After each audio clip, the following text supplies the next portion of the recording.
défini le sens de passage de la matière, on positionnera sur la table la surface la plus large, qui s'appellera SR1.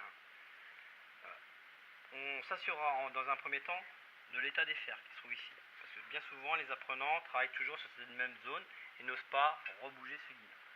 Donc on s'assure que cette zone coupe encore. Si elle ne coupe pas, on n'hésite pas à défaire. Pousser le guide un petit peu plus loin et avoir un outil de coupe qui soit de meilleure qualité. On va régler dans ces cas-là, dans un premier temps, le guide, la protection.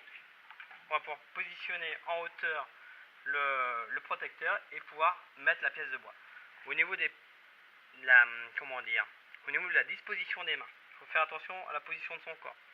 Jamais perpendiculaire, légèrement incliné vers l'outil. Positionnement des doigts, entièrement sur la pièce. Et on va pouvoir passer progressivement sur la machine. On va visser la main par-dessus et on va dérouler en fin de compte nos doigts sur la pièce de bois. Une fois que cette surface va être dégauchée, on va pouvoir l'appeler SR1, surface de référence. C'est la première surface.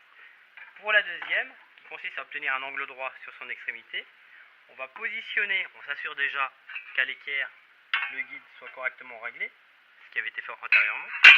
On va positionner donc la première surface SR1 sur le guide. On fait en sorte de vérifier qu'il n'y ait pas de rond. Comme là il y a du rond, on va inverser la pièce pour qu'il y ait une meilleure stabilité. On s'assure de l'état de SR1 sur le guide. On va régler le protecteur ici en tirant légèrement afin que la pièce puisse se glisser entre le protecteur et le guide. On le bloque et puis c'est tout. Protection en bas au-dessus de l'outil. Position des mains, le pouce toujours part sur le champ, idem pour l'arrière. Un appui latéral pour plaquer contre le guide et on peut y aller. Alors on va y aller sans la machine, comme ça. On va pouvoir procéder de cette façon-là, tout en poussant. Et voilà. Et là on va obtenir la surface de référence 2, qu'on mettra toujours SR2. Et on aura théoriquement obtenu un angle droit. Voilà.